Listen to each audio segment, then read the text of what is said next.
Vous trouvez que les autres ont trop d'influence sur votre vie, sur vos décisions, sur votre manière de vous comporter? Regardez tout de suite cette vidéo.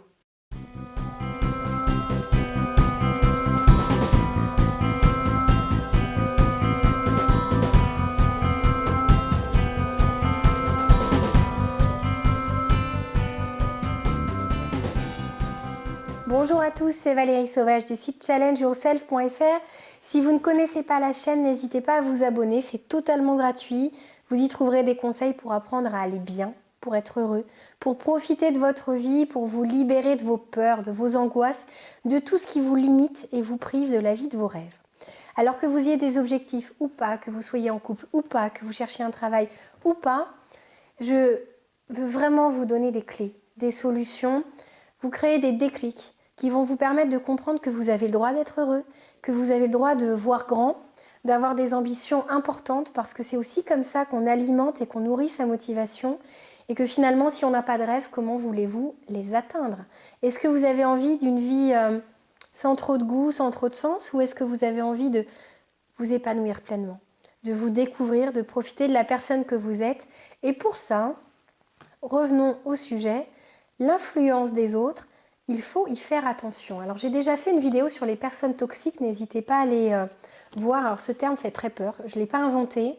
Je n'ai pas décrété que certaines personnes étaient toxiques et d'autres positives. Non, c'est un terme qui est vraiment utilisé et qui finalement représente tout à fait ce type de relation qui va venir vous limiter et vous faire du mal quand vous allez repartir d'un repas ou d'un rendez-vous ou d'un moment passé avec ce type de personne. Vous serez déçu, vous serez découragé, vous serez triste, vous serez peut-être même en colère ou plein de peur. Et au final, si vous continuez de fréquenter régulièrement ces personnes, vous allez vous enfoncer dans un état qui sera assez peu confortable et qui peut vous priver de toute votre énergie et de tous vos rêves. Donc c'est très très important de se protéger, de penser plutôt à se construire, à être plus fort et aller vers ses objectifs, vers ses rêves et vers une vie sans avoir des ambitions mirobolantes qui ressemblent à ce que vous aviez envie de construire quand vous étiez plus jeune. Vos rêves ont pu avancer, mais jeune, enfant, vous aviez envie d'être heureux, vous aviez envie de plein de choses, vous aviez envie de découvrir le monde. Ne vous bridez pas, ne vous limitez pas par vos peurs, par l'avis des autres. Si l'influence des autres est un frein dans votre vie, regardez vraiment qui sont les 5 personnes que vous fréquentez le plus. Demandez-vous si ce sont des personnes positives, si ce sont des personnes qui ont des peurs, si ce sont des personnes qui ont réussi. Alors attention à cette notion de réussite, ça ne se calcule pas avec un baromètre qui va regarder les biens matériels. La réussite, c'est aussi s'épanouir soi-même, c'est développer des valeurs humaines, c'est s'intéresser aux autres, c'est se découvrir. Donc c'est une réussite au sens large. On ne parle vraiment pas de réussite sociale. Ça joue, forcément. Si les 5 personnes que vous fréquentez le plus sont des personnes qui n'ont envie de rien, qui n'ont pas envie de travailler, qui, voilà, je ne vais pas rentrer dans un schéma défaitiste, négatif ou péjoratif, mais vous voyez très bien de quoi je parle. Il y a des personnes qui n'ont pas envie de plus. Il y a des personnes qui ont même envie de très peu, voire de rien, et qui au niveau professionnel n'ont vraiment pas envie de se donner les moyens de créer quelque chose parce que pour eux, ça n'a pas de sens. Ils ont peut-être trouvé un autre sens à leur vie. Mais en tout cas, regardez un petit peu au niveau de leur réussite sur divers domaines. Au niveau familial, au niveau travail, au niveau épanouissement personnel, au niveau relationnel. Ce qu'ils font de leur moment, est-ce qu'ils passent du temps avec des gens, est-ce qu'ils sont sans arrêt coincés derrière la télé à regarder les infos, à vous parler de tout le négatif qui se passe dans le monde, à être négatif, à avoir des visions sur la méfiance qu'il faut entretenir à l'égard des gens. Enfin, regardez un petit peu à quoi ressemblent ces gens, ces 5 personnes que vous fréquentez le plus. Est-ce qu'elles sont plutôt de ce côté-là, négatif, ou plutôt optimistes? Est-ce qu'elles se battent? Est-ce qu'elles ont des rêves? Est-ce qu'elles ont envie de voir le côté optimiste de la vie en rose? Est-ce qu'elles ont envie de réaliser certaines choses, de découvrir? Est-ce qu'elles s'intéressent aux autres? Est-ce qu'elles ont une vie épanouie dans différents domaines, dans leurs différentes sphères, professionnelles, amoureuses, etc. Et comprenez que si vous fréquentez trop souvent des gens négatifs, ça va vous faire du mal. Surtout si vous allez mal, parce que vous allez vous dire finalement tout le monde est comme ça ne sert à rien que je me batte, c'est la vie. Mais non, la vie finalement, elle va vous donner ce que vous attendez d'elle, ce que vous lui demandez. Alors oui, il y a des obstacles, oui, on s'en passerait bien, les difficultés c'est compliqué, ça fait mal, ça fait souffrir. Mais Si je suis violente un petit peu sur cette vidéo, si ça vous bouscule, si ça vous dérange, c'est aussi parce que c'est important de comprendre qu'il faut avancer dans la vie en ne se freinant pas soi-même. On est le pire poison finalement. On peut soi-même se limiter, se faire du mal, se faire peur, entretenir ces peurs et les alimenter pour que finalement on s'éloigne de nos rêves les plus fous et pourtant les plus atteignables. Oui, c'est difficile de devenir un athlète de haut niveau, oui, c'est difficile de devenir chirurgien, mais tous les jours il y a des gens qui y arrivent. Alors ça ne veut pas dire que papa y était, donc hop, voilà, ils ont dû passer des examens, ils ont dû s'entraîner, ils ont dû faire des sacrifices sur leur sortie, sur leur alimentation pour être en forme s'ils sont sportifs. Ils ont dû faire ces efforts, ces sacrifices. Mais si ça vaut le coup pour eux, si ça vaut le coup pour vous, c'est très important. L'influence que les gens ont sur votre vie est capitale. Elle peut vous aider à réussir votre vie si vous fréquentez des gens positifs, encourageants, motivants.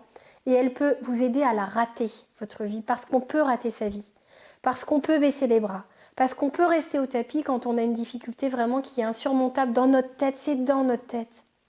Il y a des gens qui vivent un burn-out, qui derrière font un AVC, qui derrière se font plaquer par leur femme, et qui quand même continuent d'être heureux et d'avoir des projets, d'avoir des rêves, de partir en vacances. Comment font-ils? C'est dans leur tête, ils se battent, ils n'ont pas envie de se dire « Ok, je vais vivre finalement et je vais attendre la prochaine galère que la vie me réserve. » Oui, il y en aura peut-être une autre, ou deux autres, ou 10 autres. Sauf que la manière dont vous voyez cette galère, ce problème, cette difficulté est plus importante que ce qui vous arrive. Je ne veux pas dire que la mort, la maladie, ce sont des choses qu'on peut voir de manière positive. C'est traumatisant, c'est douloureux, c'est horrible. Tout le monde aimerait s'en passer. Simplement, si vous vivez ça, si vous subissez ça, est-ce que vous avez envie que ça vous gâche la vie jusqu'à la fin, jusqu'à votre dernier souffle? Ou est-ce que vous avez envie de profiter de ce que la vie peut encore vous offrir, de ce que vous pouvez encore mettre sur votre chemin? Vous pouvez décider finalement que l'influence des autres, si elle vous est nocive, vous pouvez vous en écarter.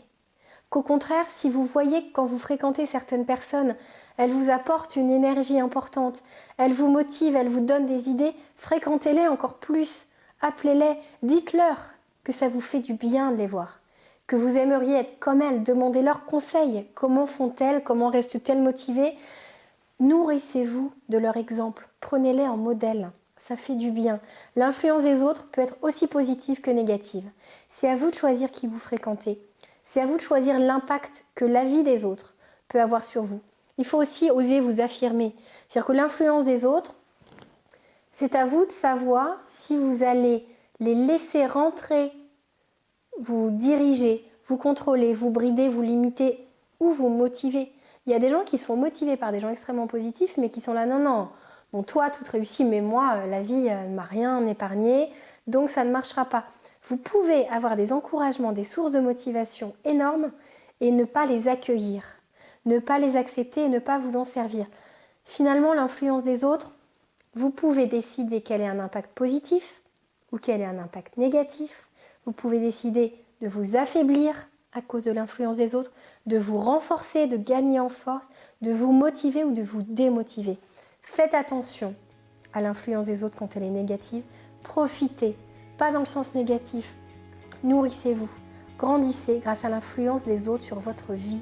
C'est important, prenez des modèles, lisez des bibliographies et des biographies de gens qui ont vécu ce que vous aimeriez vivre. Interrogez-les, les réseaux sociaux c'est formidable, on peut rentrer en contact avec des gens qui étaient inaccessibles encore il y a 15 ans. C'est possible, faites-le, osez vivre la vie de vos rêves. Et surtout, vos rêves ce sont vos rêves. N'adoptez pas les rêves des autres. Ne vous laissez pas influencer pour rentrer dans une norme. Vivez la vie de vos rêves pleinement et maintenant. Si vous avez besoin d'aide, n'hésitez pas à me contacter par le biais du site internet challengeyourself.fr. C'était Valérie Sauvage, votre coach. À très bientôt. Au revoir.